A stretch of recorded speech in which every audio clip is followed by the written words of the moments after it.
जी हाँ, तो cover stories की बात करते हैं और आज कवर स्टोरी में सबसे पहले बात हम करेंगे बंगाल के रण की, जहां सीएम ममता व्हील चेयर पर प्रचार कर इमोशनल कार्ड खेल रही हैं, ऐसा आरोप लग रहा है। तो अमित शाह उन पर बंगाल को पाताल में पहुंचाने का आरोप लगा रहे हैं।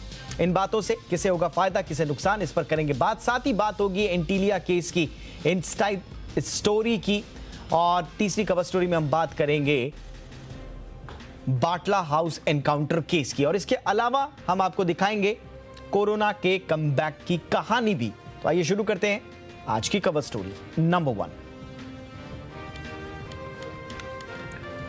तो कवर स्टोरी नंबर 1 में हम चलेंगे पश्चिम बंगाल, जहां के रण में लगातार आरोप प्रत्यारोप तेज हो गए हैं। ममता बनर्जी व्हील चेयर पर प्रचार करती हुई नजर आई।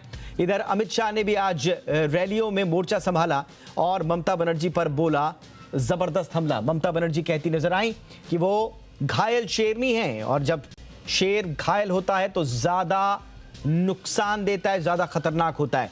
इधर पश्चिम बंगाल चुनाव में अमित शाह की भी एंट्री हो गई है। जल्द ही पीएम मोदी भी बंगाल में ताल ठोकने वाले हैं। आज बंगाल चुनाव का 360 डिग्री एनालिसिस करेंगे, लेकिन पैर में चोट के बावजूद आज ममता बनर्जी पहली बार चुनावी रण में उतरी। ममता ने पुरुलिया में व्हील चेयर पर रैली की और यहां इमोशनल कार्ड भी खेला। उन्होंने कहा कि उनकी तबीयत ठीक नहीं है, दर्द हो रहा है, लेकिन लोगों का दर्द उनके दर्द से ज्यादा है, इसलिए वो जनता के बीच उतरी हैं। ममता ने खुद पर कथित हमले के लिए एक बार फिर बीजेपी को कोसा। उधर गृह मंत्री अमित शाह ने भी आज बंगाल के झारग्राम और रानी बांध में रैली की। अमित शाह ने ममता बनर्जी पर बंगाल को पाताल में पहुंचाने का आरोप लगाया। शाह ने ममता सरकार पर भ्रष्टाचार, टोलबाजी, राजनीतिक हिंसा और घुसपैठ कराने के आरोप भी लगाए। इधर बंगाल चुनाव से पहले ममता बनर्जी को आज झटके भी लगे।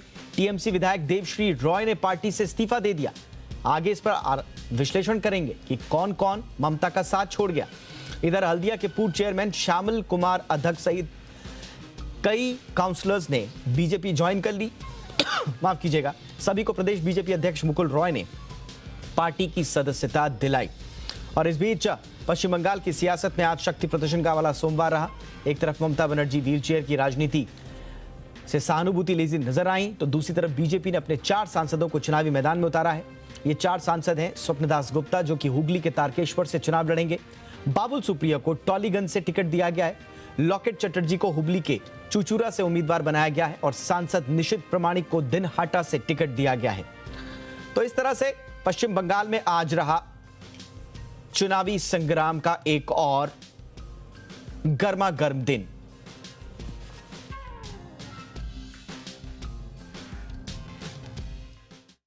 আর কয়েকটা দিন সবুর করুন না, আমার পার কদিন ভাঙে রেখে দেবেন আপনি। আমার দুটো পা ঠিকই থাকবে, কিন্তু আগামী দিন আমি দেখব আপনাদের পাগুলো ঠিকমতো বাংলার মাটিতে চলছে কিনা, হাঁটা চলা করছে কিনা।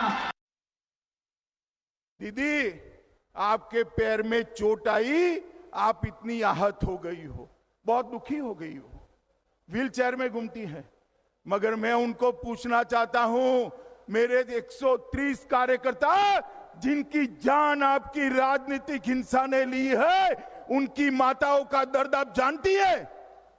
आपको इनके आपके पैर की चोट के लिए तो दर्द होता है। 130 कार्यकर्ता मारे गए हैं, इनकी माताओं का दर्द आप नहीं जानती है।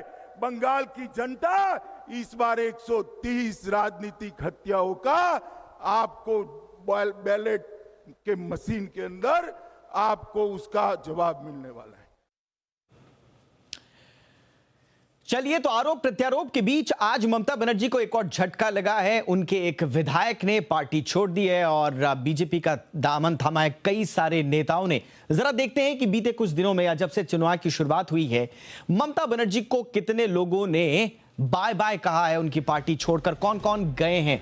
बड़े चेहरों में शुभेंदु अधिकारी, पूर्व राज्य मंत्री, बहुत करीबी माने जाते थे, अब उनके खिलाफ चुनावी मैदान में है नंदीग्राम से।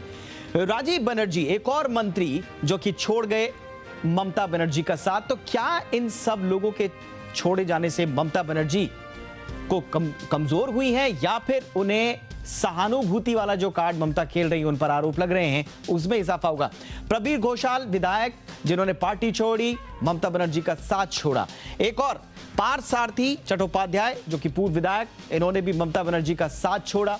एक के बाद एक उनके कई सिपहसालार उनका साथ छोड़ते गए और दिनेश त्रिवेदी ने तो बाकायदा राज्यसभा में इस बात का ऐलान किया कि अब उनका दम घुटता है पार्टी में। इसके अलावा देवाश्री रॉय विधायक, उन्होंने भी ममता बनर्जी का साथ छोड़ा। श्यामल कुमार अधक, ये हल्दिया के नगरीय निकाय के चेयरमैन रहे, इन्होंने भी ममता बनर्जी का साथ छोड़ा। तो कुल मिलाकर ममता बनर्जी को साथ छोड़ने वालों की फेहरिस्त बड़ी लंबी होती जा रही है। हालांकि कई लोगों ने इस बीच उनको ज्वाइन भी किया, लेकिन आने वालों और जाने वालों के समीकरण अगर देखें तो ममता बनर्जी को नुकसान हो रहा है या फायदा, ये वाकई देखना दिलचस्प होगा। मेरे साथ इस मसले पर ज्यादा जानकारी के लिए, विश्लेषण के लिए पुष्पेश पंत साहब जुड़ गए हैं। देश के जाने माने पत्रकार हैं और राजनीतिक मामलों के जानकार भी हैं। पंत जी, बहुत बहुत स्वागत है सर आपका। ममता बनर्जी को छोड़ने वालों की फेहरिस्त में आज एक और विधायक का नाम जुड़ गया। दूसरी तरफ बीजेपी आक्रामक है, 4 सांसदों को दिया गया है टिकट। फिलहाल आपको बंगाल की राजनीति में छोड़ने और ज्वाइन करने वालों को और जिन जिन लोगों को जिम्मेदारी दी जा रही है, उस हिसाब से फिलहाल मौजूदा स्थिति क्या लगती है सर? मुझे लगता है कि अभी भी लड़ाई बिल्कुल कांटे की है। आपने बड़ी लंबी सूची गिनाई छोड़ने वालों की, मगर ये सिर्फ संख्या बल का किस्सा नहीं है। ये समस्या ये भी है कि जो लोग छोड़कर ममता को गए हैं, उनकी क्या पकड़, क्या पहुंच, क्या जनाधार आज अपने आप में है। जो उनकी हस्ती थी, एक आध को छोड़कर, वो ममता की कृपा से ही थी। और कितने उनमें से आज पाला बदलने के बाद भी प्रभावशाली रहते हैं, ये कहना कठिन है।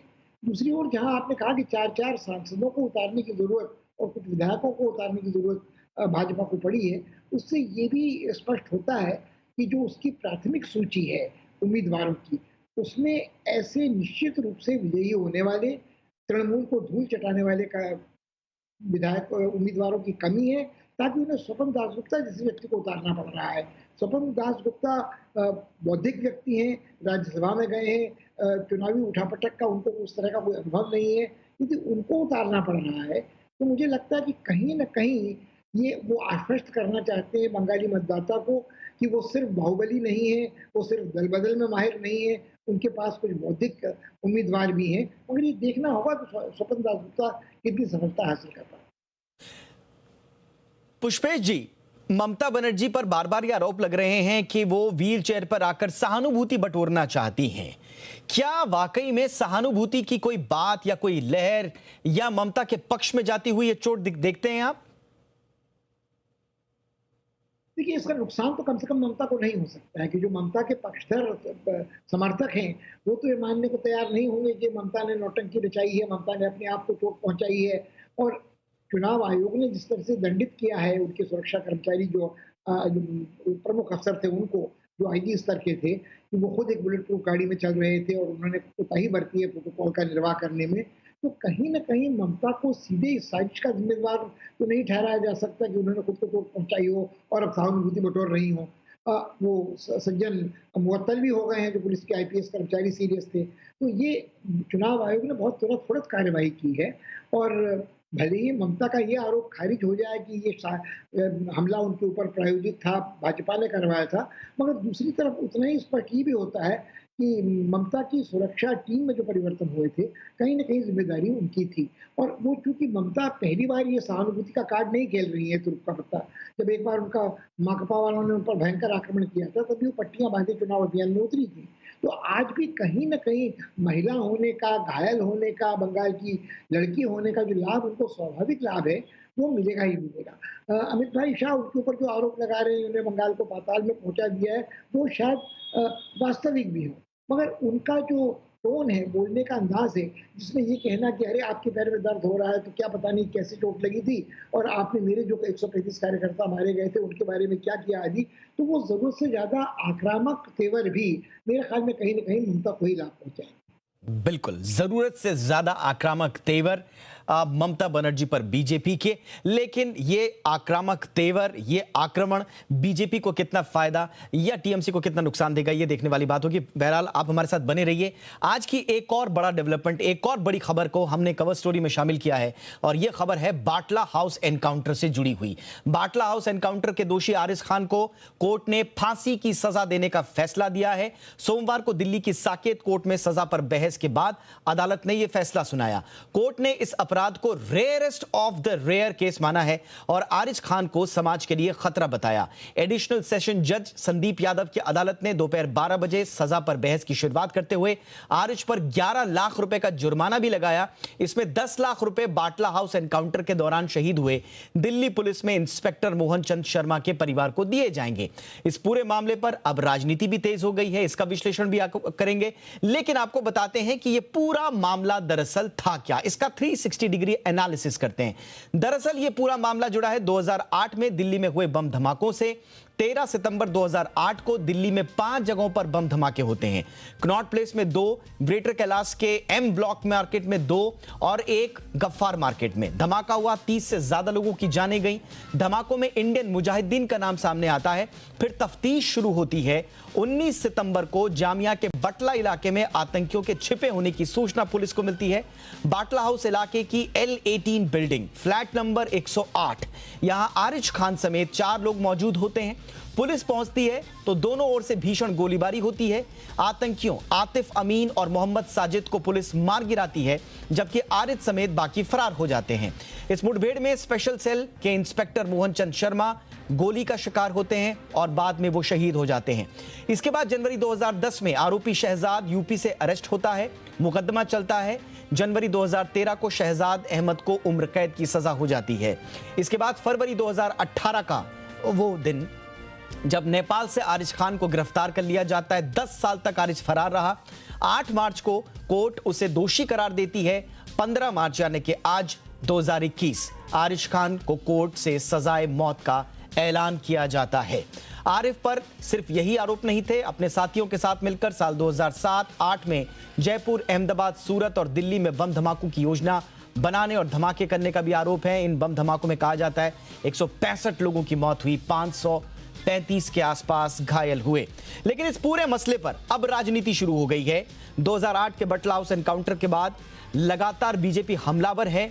सोनिया गांधी, अरविंद केजरीवाल, ममता बनर्जी और दिग्विजय सिंह पर खास तौर से, क्योंकि इन्होंने पुलिस कार्रवाई पर सवाल उठाए थे और बीजेपी कहती ही आई है कि एक तरह से आतंकवादियों के पक्ष में लामबंदी की गई।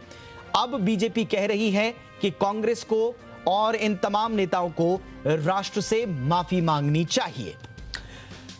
तो कुल मिलाकर इस पर राजनीति तो जरूर हो रही है, लेकिन राजनीति आगे किस तरह से जाएगी और यह मामला क्या वाकई में राजनीतिक गलियारों में आगे गूंजेगा, इस पर बातचीत करने के लिए पुष्पेश पंजी हमारे साथ बने हुए हैं। पुष्पेश जी, 13 साल से यह मामला, बहुत सारी राजनीति इस पर हुई, कई मोड़ भी इस पर आए, लेकिन आज इसमें जो मुख्य अभियुक्त है उनको मौत की सजा के ऐलान के बाद अब क्या राजनीति थमेगी या अब और तेज होगी, खासतौर से चुनावों के माहौल को देखते हुए?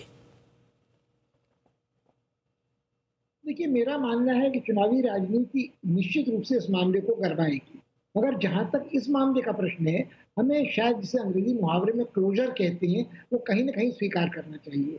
जिस वक्त ये मुठभेड़ हुई थी उस वक्त भी कुछ कांग्रेसी नेताओं ने अल्पसंख्यक तुष्टीकरण के चक्कर में इसे फर्जी मुठभेड़ बनाने की कोशिश की थी, खासकर दिग्विजय सिंह जी ने। और मुझे लगता है कि कोई भी ऐसी फर्जी मुठभेड़ नहीं होती है आमतौर पर जिसमें पुलिसकर्मी को सीने में गोली लगे और वहां शहीद हो जाए। अक्सर ये होता है कि फर्जी मुठभेड़ में आतंकी होता है, अभियुक्त होता है, वो मारा जाता है और पुलिस वालों को खरोंच तक नहीं आती। तो कुल मिलाकर जिन परिस्थितियों में गोलियां चलाते हुए इनके आरिज खान के साथी फरार हुए थे, उनमें से एक मारा भी गया था, और मोहन चंद शर्मा जी की जिन परिस्थितियों में मौत हुई थी, उसको देखते हुए फर्जी मुठभेड़ कहना निश्चित रूप से अल्पसंख्यक तुष्टीकरण का प्रयास नजर आता था।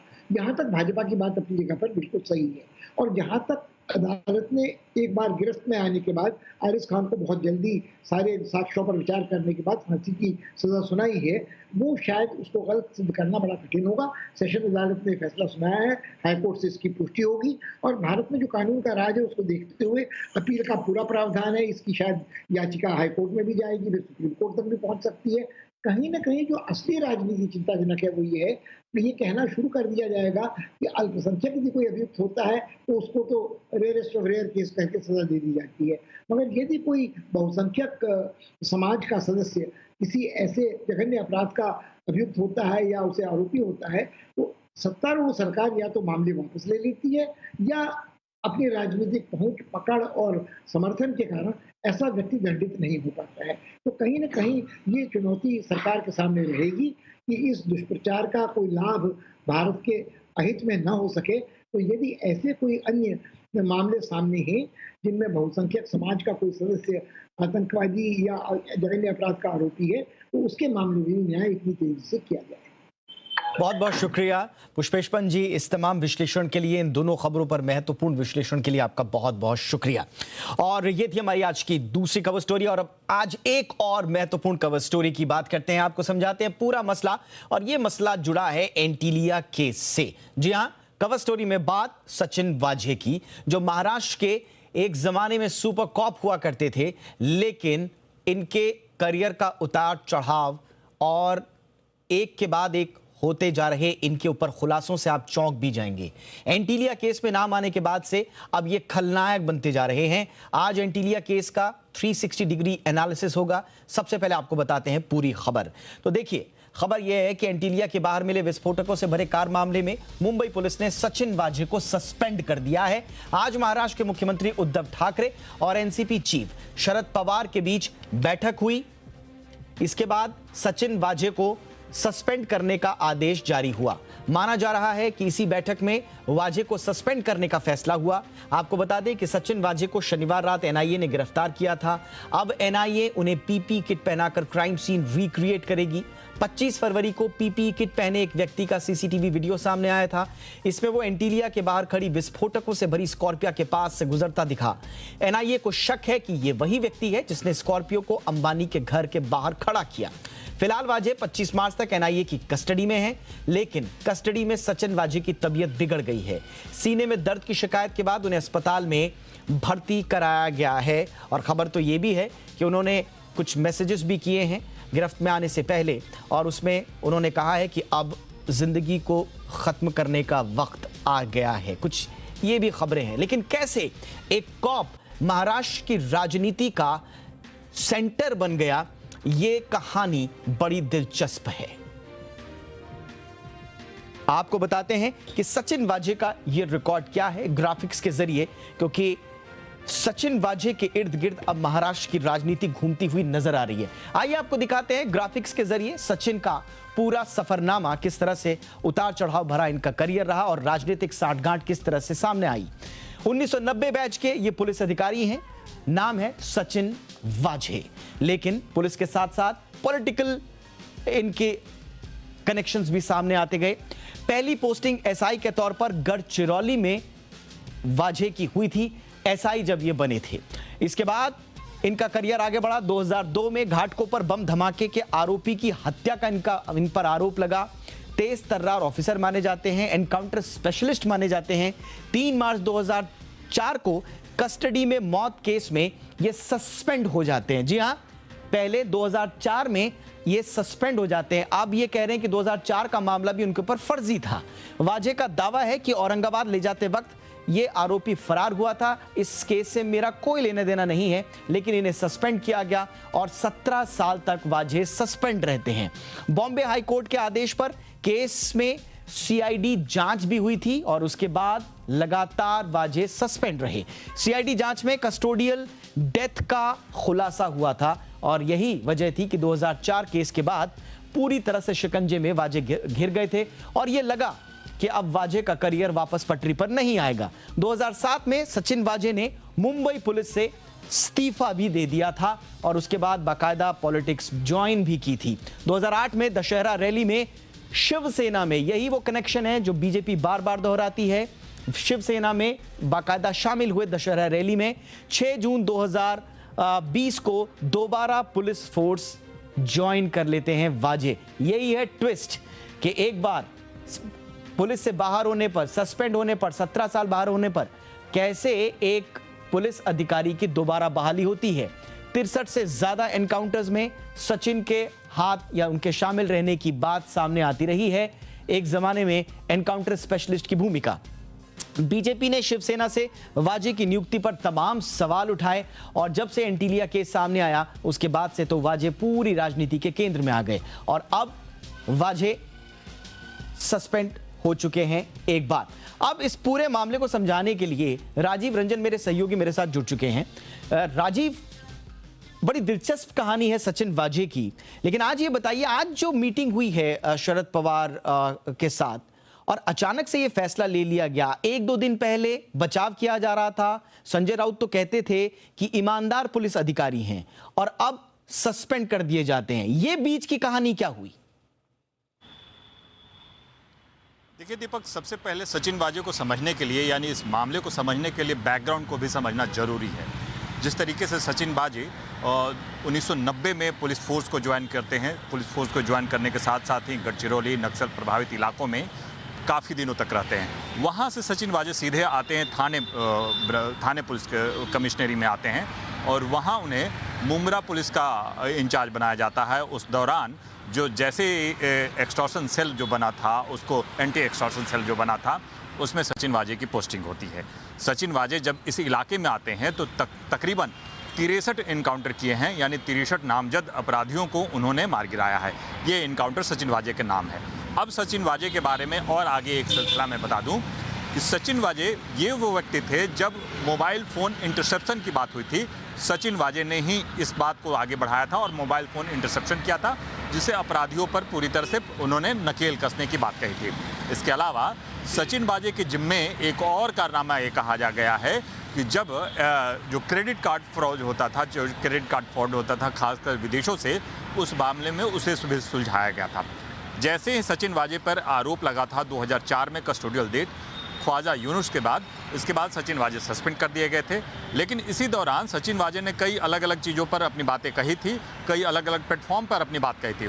2008 में सचिन वाजे दशहरा रैली के दौरान शिवसेना को ज्वाइन कर लेते हैं, यानी शिवसेना के वो पूरी तरह से मेंबर बन जाते हैं, एक तरह से शिवसेना से पूरी तरह से जुड़ जाते हैं। अब यहीं से सचिन वाजे का पॉलिटिकल करियर शुरू होता है। सचिन वाजे जो 2020 में यहाँ महाराष्ट्र सरकार में ज्वाइन करते हैं, फिर से रीइंस्टिक्ट होते हैं, क्योंकि 2017 लगभग 17 साल तक सचिन वाजे जो हैं वो पूरी तरह से सस्पेंड हैं। हाईकोर्ट के आदेश के बावजूद भी, इंक्वायरी के बावजूद सचिन वाजे सस्पेंड होते हैं, लेकिन महाराष्ट्र सरकार 2020 में उन्हें अपने यहाँ फिर से उन्हें बहाल करती है। अब सचिन वाजे पूरी तरह से, एक तरह से यूं कहा जाए कि सरकार के मातहत होकर वो काम करना शुरू कर देते हैं। आज जिस तरीके से जो बात हुई है वो सचिन वाजे को लेकर, जो सचिन वाजे का मुद्दा है, उस मुद्दे को लेकर शरद पवार और मुख्यमंत्री उद्धव ठाकरे के बीच में बातचीत हुई है। तकरीबन 1 घंटे तक मुलाकात हुई है। मुलाकात होने के बाद ही ये डिसीजन आया कि सचिन वाजे को निलंबित कर दिया जाए।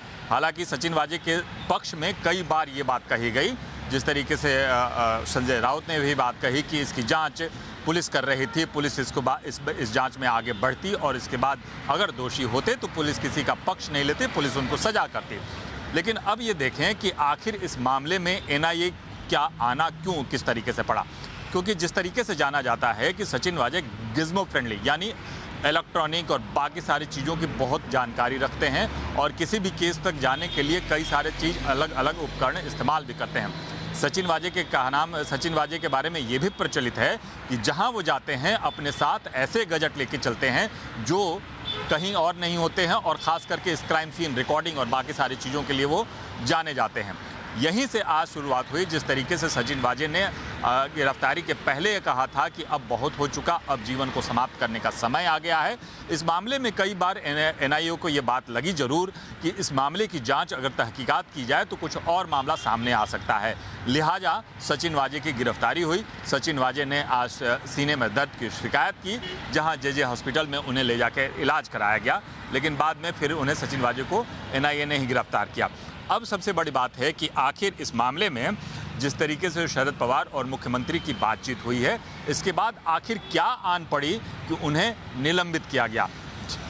जिस तरीके से बीजेपी ने आरोप लगाया है कि सचिन वाजे का संपर्क शिवसेना के कई नेताओं और शीर्षस्थ लोगों से भी था। अंतिम समय में शाम में जिस तरीके से शिवसेना के युवा सेना अध्यक्ष ने ये सफाई दी कि सचिन वाजे से उनका कोई संपर्क नहीं था, उन्होंने कभी फोन पे बातचीत नहीं की थी।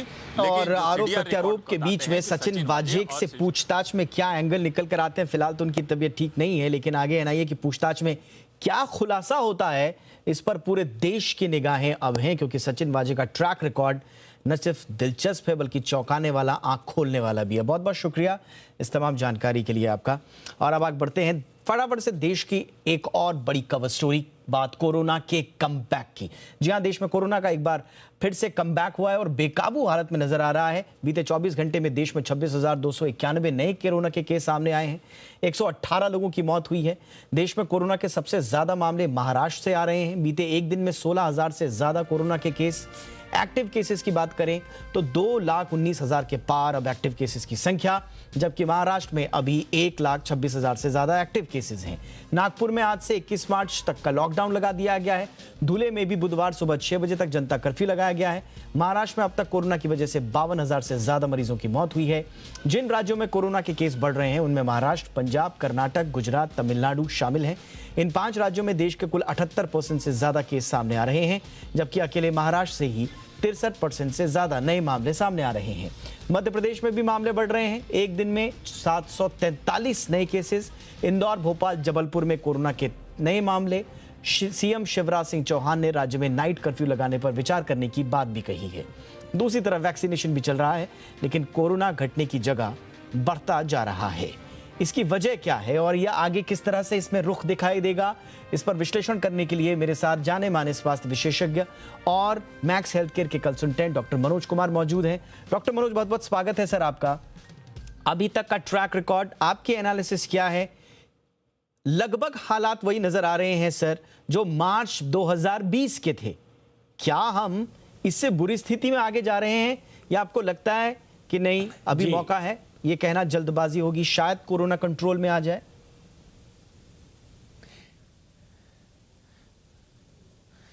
देखिए, आपने बिल्कुल सही कहा कि एक चिंता का विषय है। करीब करीब 85 दिनों के बाद जिस तरीके से कोरोना के केसेस बढ़ रहे हैं, 26,000 केसेस पर डे आ रहे हैं, इसमें एक निश्चित तौर से चिंता बढ़ गई है।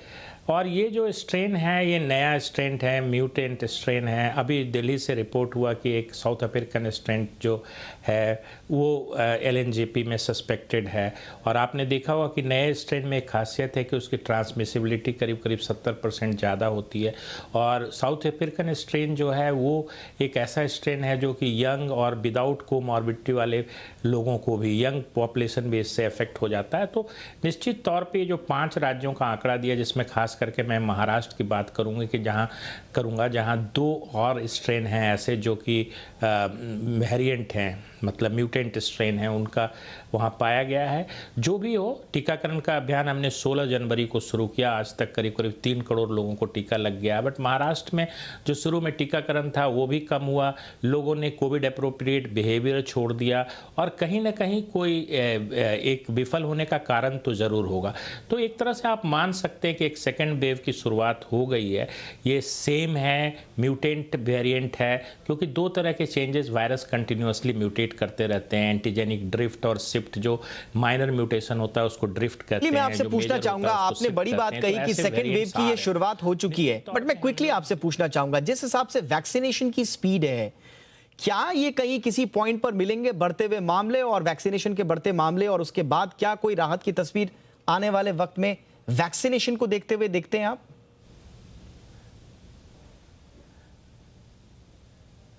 जी, हम अगर ये कहें तो हमारा सेकेंड लार्जेस्ट वैक्सीनेशन प्रोग्राम है वर्ल्ड में। हमसे ज़्यादा सिर्फ US में वैक्सीनेशन हो रहा है। बट हमारे पास क्षमता और भी ज़्यादा है, हम और भी बढ़ा सकते हैं वैक्सीनेशन। जैसे 3 करोड़ के लगभग अभी तक वैक्सीनेशन हुआ है, जिनको 1 डोज कम से कम मिल गया है कोविशील्ड एंड कोवैक्सीन का। तो वैक्सीनेशन से एक हार्ड इम्यूनिटी क्रिएट करने के लिए हार्डली अभी 1% 2% पेशेंट्स ही केवल वैक्सीनेट हुए हैं, तो इस पर हम डिपेंड नहीं कर सकते। बट इस प्रोग्राम को और रैपिडली और तेज़ करके ज़्यादा पॉपुलेशन को अगर जल्दी से वैक्सीनेशन मिले तो डेफिनेटली इस पे एक लगाम लगेगा, रोकथाम होगा। दूसरी इम्पॉर्टेंट चीज़ है कि जो म्यूटेंट वेरिएंट्स आ रहे हैं, इसकी ट्रांसमिसिबिलिटी हाई है। कोई ज़रूरी नहीं है कि उतना लेथल हो जितना पहले वाला जो एपिडेमिक पैंडेमिक था उतना ही लेथल हो, उतना डेडली हो। But definitely number of cases बढ़ रहे हैं। हम लोग अस्पताल में भी देख रहे हैं कि दोबारा से पेशेंट्स के एडमिशन बढ़ रहे हैं। तो कोविशील्ड वैक्सीन और कोवैक्सीन जो हम यूज़ कर रहे हैं न्यू म्यूटेंट्स के लिए कोविशील्ड की एफिकेसी कम है, बट रोकथाम तो होती ही है कोरोना की, साथ में सीवियर इलनेस को ये प्रिवेंट करता है।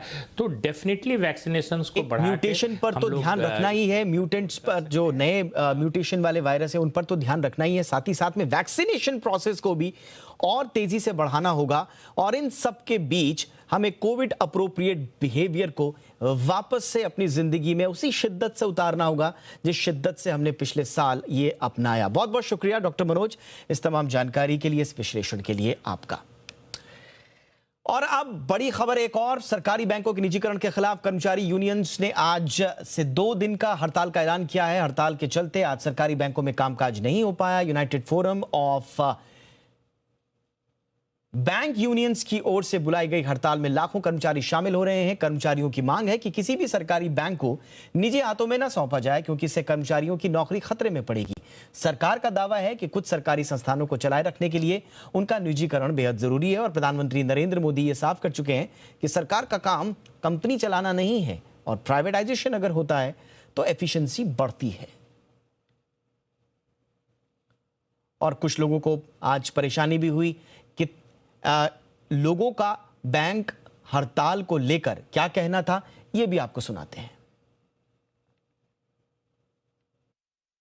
सांकेतिक हड़ताल जो हमने दी है वो निजीकरण के विरोध में है। जिनके लिए आप पॉलिसी बना रहे हो, जिन बैंकर्स के लिए आप पॉलिसी बना रहे हो, उनसे आप बात करने को तैयार नहीं है। हम लोग एनबीएफ के बैनर तले Canara bank, bank of India मिल के आज डिमोन्स्ट्रेशन करेंगे। यहाँ से जंतर मंतर तक जाएंगे और सरकार के जो इनका एक्टिविटी जो है बैंक के देश के अहित में उसका घोर विरोध करेंगे। आज की सरकार जो प्राइवेटाइजेशन की तरफ बढ़ रही है, इसकी सभी नीतियों को, चाहे वो जनधन की नीति हो, चाहे वो मुद्रा की हो, चाहे अटल पेंशन योजना हो या फाइनेंशियल इंक्लूजन की बात हो, गांव-गांव तक पहुंचाने में सरकारी बैंकों का ही योगदान रहा है।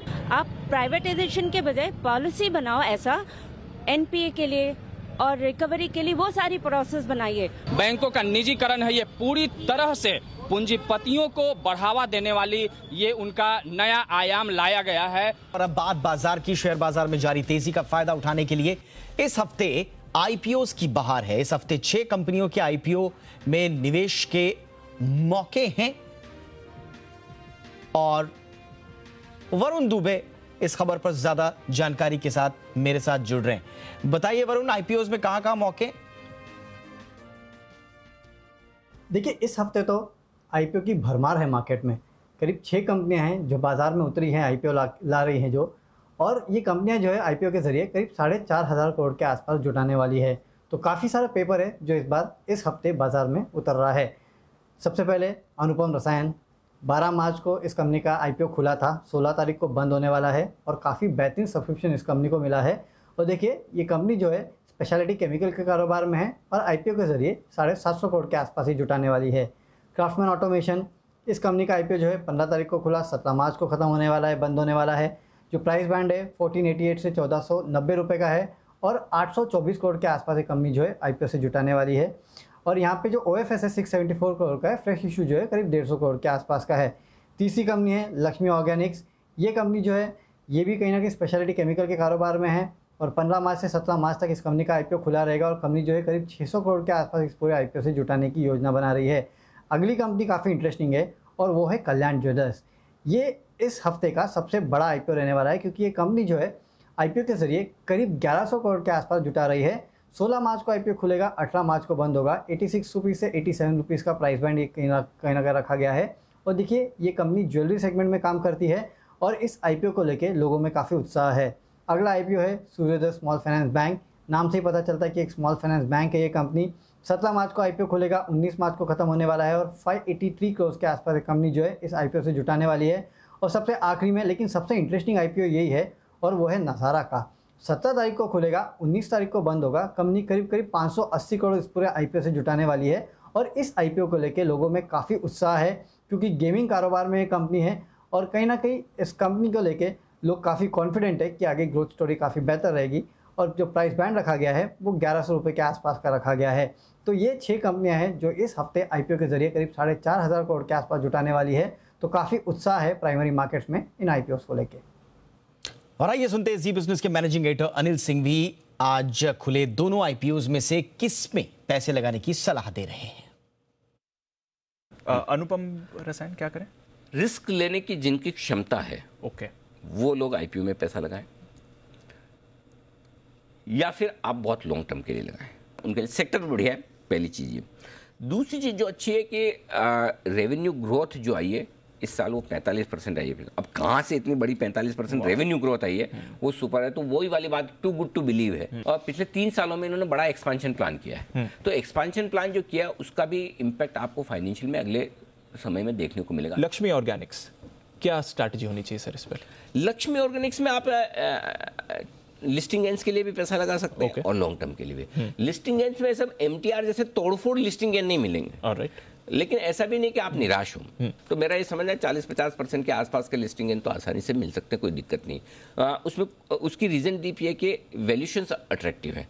इन्होंने जगह छोड़ी है कि आप इंडस्ट्री से कंपेयर करें तो थोड़ी अपसाइड है। उस हिसाब से लिस्टिंग पर भी गुंजाइश है और लॉन्ग टर्म के लिए स्टडी ग्रोथ के लिए आप इसको पोर्टफोलियो में रखें तो भी समस्या नहीं। जब तक केमिकल इंडस्ट्री का साइकिल चल रहा है तब तक तो ये पैसा बनाएगा। क्लियर है सर। क्राफ्टमैन ऑटोमेशन सर, इस पर क्या राय देंगे? ऐसी बहुत सारी आपको ऑटो एंसिलरी कंपनियां मिल जाएगी जिनके वैल्यूएशन सस्ते हैं। सो एकदम शॉर्ट टर्म के लिए आज से सोच रहे हैं अवॉइड। लॉन्ग टर्म के लिए only high risk taking investors वो लें। कंपनी का क्लाइंटल बहुत स्ट्रांग है, 30 साल का ट्रैक रिकॉर्ड है, वैल्यूएशंस रीजनेबल है, वो लॉन्ग टर्म में काम आ सकते हैं। शॉर्ट टर्म में एक नेगेटिव जो है वो बड़ा है, डेट बहुत ज़्यादा है। 700 करोड़ का डेट दिख रहा है जी। और अब बात कर लेते हैं बाजार की। तो कारोबारी हफ्ते के पहले दिन बाजार में आखिरी घंटे में आई तेज रिकवरी के बावजूद बाजार में अच्छी खासी गिरावट देखने को मिली और निफ्टी 100 अंकों से ज्यादा लुढ़का और बैंक निफ्टी में 314 अंक की गिरावट नजर आई। तो यह है आज के बाजार का हाल।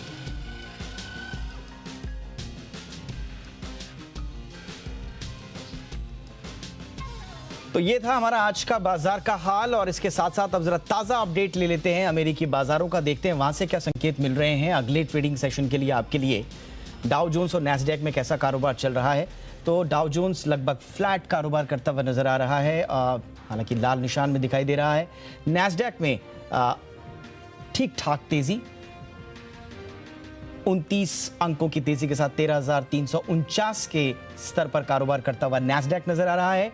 डाउ जोन्स लगभग फ्लैट, 2 या 3 पॉइंट्स के तेज के साथ ही जो अंतर है उसके साथ 32,778 पर कारोबार करता हुआ नजर आ रहा है। तो डाउ जोन्स फ्लैट, नैस्डैक में ठीक ठाक तेजी। किस तरह के संकेत इससे मिल रहे हैं इस पर चर्चा भी करेंगे। शुक्रवार को क्योंकि बढ़त के साथ बंद हुए थे अमेरिकी बाजार। फिलहाल ये कारोबार आपकी टीवी स्क्रीन पर। अब चलते हैं आज के हमारे मेहमान के पास। संदीप जैन साहब हमारे साथ जुड़ चुके हैं ट्रेड शिफ्ट के। संदीप जी बहुत बहुत स्वागत है आपका। यूएस मार्केट्स के हाल आपने देखे, आज सारे ग्लोबल संकेत पॉजिटिव थे। डाउ फ्यूचर्स दिन भर पॉजिटिव रहा, बावजूद इसके हमारा बाजार आज पिट गया। कहा जा रहा है कि एफआईएस की बिकवाली हम पर भारी पड़ी है, लेकिन फिलहाल जो आप यूएस स्टॉक मार्केट्स के संकेत देख रहे हैं, क्या कोई संकेत कल के ट्रेडिंग सेशन के लिए मिल रहे हैं संदीप जी? देखिए, जो ग्लोबल मार्केट्स वो फ्लैटिश से ही हैं, कोई विशेष वहां से संकेत नहीं आ रहे हैं। दूसरा जो आपने कहा एकदम सही कहा, एफआईआईज ने कहीं ना कहीं जो सेलिंग किया अक्रॉस ऑल द सेगमेंट्स, भले वो कैश में हो, एफएनओ में हो, फिर इंडिया का भी जो डोमेस्टिक इकोनॉमिक डेटा है, भले वो आईआईपी के नंबर्स हो, जो कि फ्राइडे को आया था, और फिर इन्फ्लेशन के नंबर CPI और WPI दोनों सही नहीं आए हैं, बढ़ के आए हैं। क्रूड ऑयल की प्राइसेस ऊपर जा रही है। फिर कोविड के जो केसेस है, जो आप अभी बता रहे थे, रिसर्जेंस जो आया है, उसका बहुत बड़ा इम्पैक्ट है। फिर यूएस के ट्रेजरी यील्ड्स में भी एक इंक्रीज आई है, कुछ डॉलर अभी मजबूती ले रहा है। सो ग्लोबल क्यूज भी थोड़े सपोर्ट नहीं कर रहे हैं, फिर डोमेस्टिक क्यूज भी बहुत ज्यादा स्ट्रांग नहीं है। फिर मार्केट्स भी ऐसे लेवल पे है कि बहुत ज्यादा अब अच्छी पॉजिटिव न्यूज आएगी तो ही मार्केट अपने हाइस को क्रॉस कर पाएगा। सो मेरे हिसाब से स्टॉक स्पेसिफिक एक्शन रहना चाहिए कल भी, और PSUs में माहौल अच्छा बना हुआ है। FMCGs बंद होते होते कुछ परफॉर्म करने लगे थे, जैसा कि ITC HUL में थोड़ा ठीक रहा था, और IT कंपनीज आज अच्छा कर रही थी। और IPOs, जैसा कि अभी अनिल जी ने 6 के 6 IPOs और वरुण जी ने बताया, तो धूम मची हुई है। तो उनके जो पीरियड्स है उनमें भी काफी माहौल बना हुआ है। सो मैं यही कहूंगा कि स्टॉक स्पेसिफिक एक्शन रहेगा, और बहुत ज्यादा एग्रेसिव होकर काम करने का भी मार्केट नहीं है। ओके, इसके बावजूद अगर कोई स्पेसिफिक पिक आपकी हो तो हमारे दर्शकों के साथ शेयर करना चाहें। देखिए, पिक्स में मैं यही कहूंगा कि IT स्टॉक्स बढ़िया लग रहे हैं, और मैंने इनफैक्ट आज भी कुछ IT की तरफ थोड़ा रुझान दिया था दिन में भी। और मुझे ऐसा लगता है कि PSU स्टॉक्स में, जैसे कि ITDC है, या फिर आप थोड़ा बहुत ये इंजीनियर्स इंडिया, इन टाइप के स्टॉक्स, PSUs पे बिल्कुल फोकस रहना चाहिए। मुझे लगता है मिधानी है, या फिर आपके इरकॉन इंटरनेशनल है, ये सब बहुत बढ़िया लग रहे हैं मुझे। So I am very bullish on PSUs। और इवन जो PSU बैंक्स है, वहां पे भी आज ठीक ठाक माहौल बना हुआ था। बैंक ऑफ बड़ौदा या PNB, इन पे ध्यान दे। इवन भेल, जी बिजनेस की आज एक्सक्लूसिव न्यूज थी, उसके बाद भेल ने बहुत जबरदस्त ओपनिंग दी।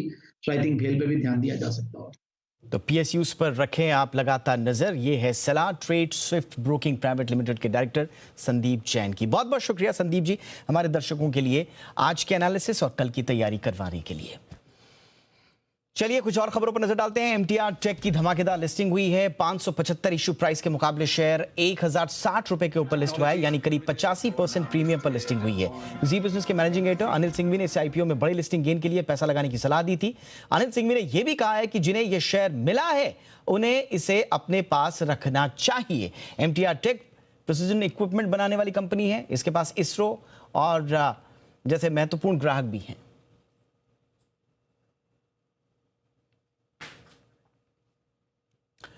और जैसा कि संदीप जी ने उसका जिक्र किया, आज के खराब बाजार में भी BHEL में 3% की जोरदार तेजी दिखी, और इसकी वजह थी आपके चहेते जी बिजनेस की एक्सक्लूसिव खबर। सरकार कंपनी में विनिवेश करना चाहती है, इसके लिए उसने कंपनी का वैल्यूएशन कराया है। हमारी एक्सक्लूसिव खबर है कि BHEL की वैल्यूएशन 45 से 50 हजार करोड़ रुपए निकल कर आ रही है। सरकार इस पर 26% हिस्सेदारी किसी स्ट्रैटेजिक पार्टनर को बेचना चाहती है।